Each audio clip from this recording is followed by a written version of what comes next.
What are you doing in my swamp?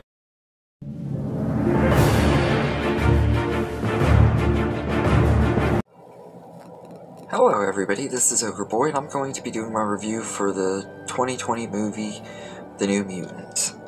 So, in this movie, a group of mutants are being kept at a secret facility, and they have to find a way to escape there and get out alive.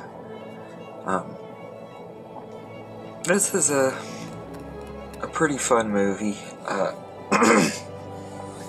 It's way better than a lot of people say it is. I really enjoy it for the most part. It's only an hour and 34 minutes, so it doesn't overstay its welcome or anything, and for as much production problems as this movie had, I felt it still turned out to be pretty good. The cast are pretty good. There's not really like a lot of backstory to a lot of these characters, and a lot of it is just like those things that are hinted at. They don't go too much into all of their backstories and stuff, but they're all fine. And everything. To me, the standout is Anya Taylor-Joy as Magic. She just is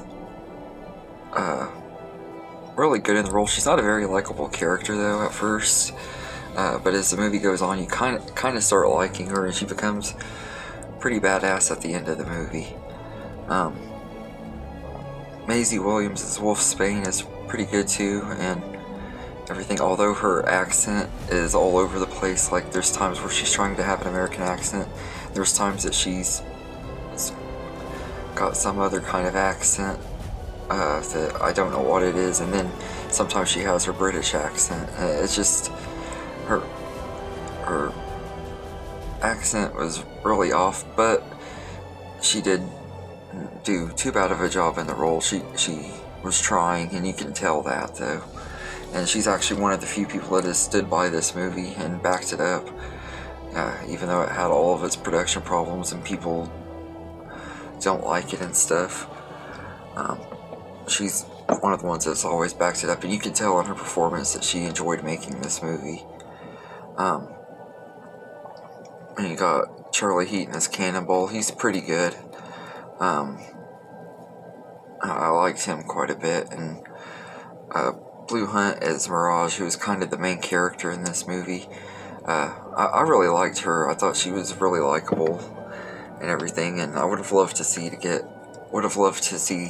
more of these characters. The only one that I didn't really care for was Henry Zega's Sunspot. He just didn't really do much for me because he didn't really have a lot to do, I guess. He wasn't terrible or anything, but I just didn't care for the character as much. He was my least favorite out of all the characters. And Charlie Heaton has this really annoying accent, like he's trying to have a southern accent, and you can tell that he's not from the South. It's laughably bad.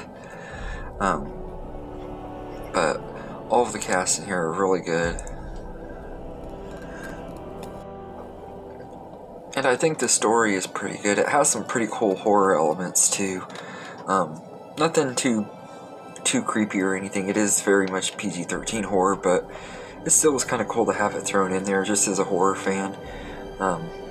Nothing really scary, but especially that pool scene though. That scene is really pretty cool when you see the chart up hand going up behind the person, and it just looks pretty cool. I think if we would have got the movie that Josh Boone wanted us to have instead of what the studio gave us, the movie would have been even better, because this was originally supposed to be a R-rated horror movie, and they botched it down a lot during the production and stuff after Disney bought Fox, which I think really sucks, because this could have been one of the best X-Men movies and everything, but I don't think it's quite one of the worst either. I think it's kind of in the middle, lower part of the middle of the franchise ranking.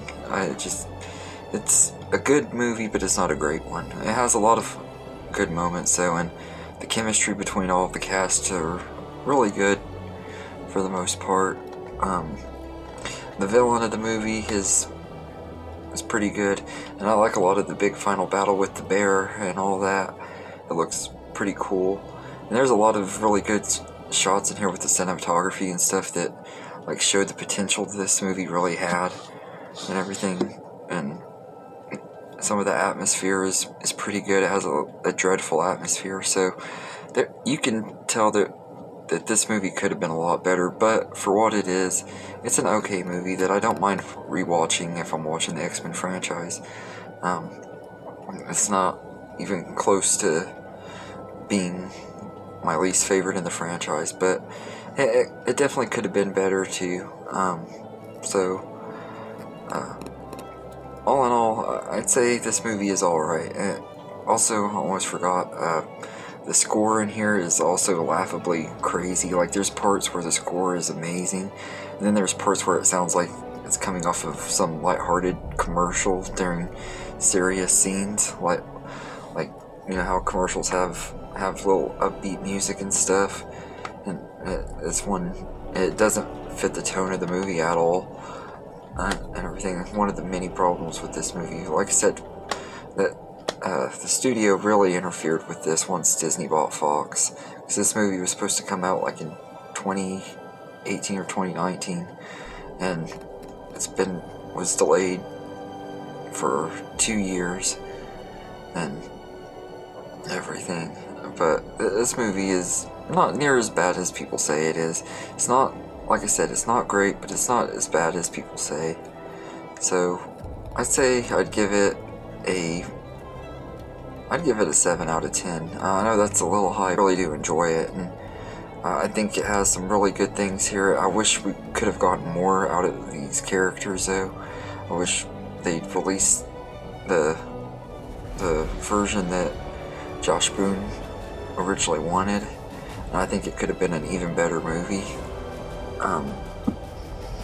And everything, but yeah, so anyway, let me know in the comments what you think of the New Mutants. Do you think it's a okay movie like I do, or do you think it's terrible? Let me know, and I hope you enjoy this movie, and have a good day, everybody.